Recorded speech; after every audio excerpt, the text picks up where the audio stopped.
उद्यमों की आशाओं और संभावनाओं का महाकुंभ यानी कि Uttar Pradesh international trade show के दूसरे संस्करण का शुभारंभ आज से ग्रेटर नोएडा के इंडिया एक्सपो मार्ट में उपराष्ट्रपति जगदीप धनखड़ और मुख्यमंत्री योगी आदित्यनाथ ने मेगा शो का शुभारंभ किया।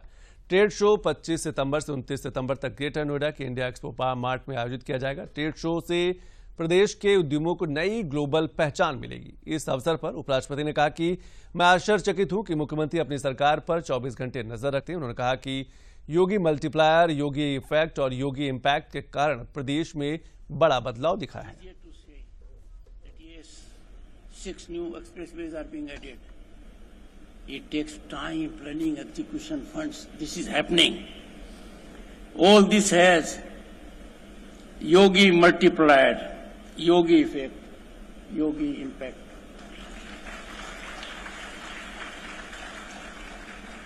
Noida contributing 10% of UP's GDP, I'm told, is crucial for economic growth with industrial base, IT sector, and upcoming projects like Jewar Airport and Film City.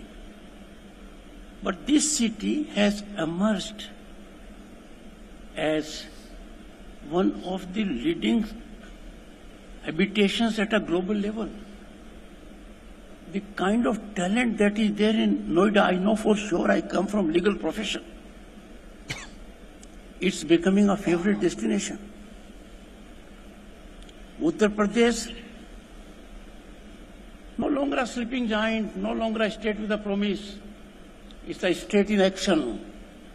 With its vast resources, burgeoning population and strategic location, is a growth engine in itself and tied to the larger growth engine of the nation to take the nation forward.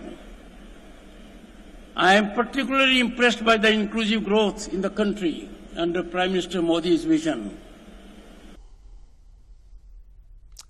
और इस अवसर पर मुख्यमंत्री योगी आदित्यनाथ ने कहा कि इस trade show में यूपी के सभी जिलों के उद्यमों के प्रोडक्ट शामिल है। 96 लाख एमएसएमई यूनिट 75 जिलों में लगी हुई है।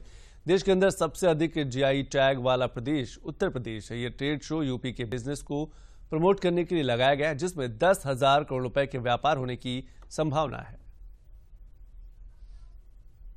देश में हमारी सरकार आई तब आदरणीय प्रधानमंत्री जी के मार्गदर्शन में, उनके नेतृत्व में आत्मनिर्भर भारत की परिकल्पना को साकार करने के प्रधानमंत्री जी के विजन को जमीनी धरातल पर उतारने के लिए हम लोगों ने जिन कार्यक्रमों को आगे बढ़ाया, उसमें वन डिस्ट्रिक्ट वन प्रोडक्ट के रूप में सभी 75 जनपदों का कोई यूनिक प्रोडक्ट होगा और उसके प्रोत्साहन के लिए, उसकी ब्रांडिंग के लिए, उसकी मार्केटिंग के लिए, उसे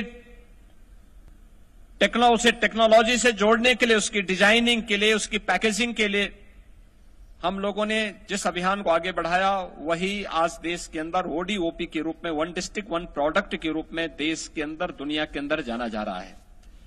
और आज इसने उत्तर प्रदेश में रोजगार सृजन के सबसे बड़े महत्वपूर्ण केंद्र के रूप में ये उभरा है।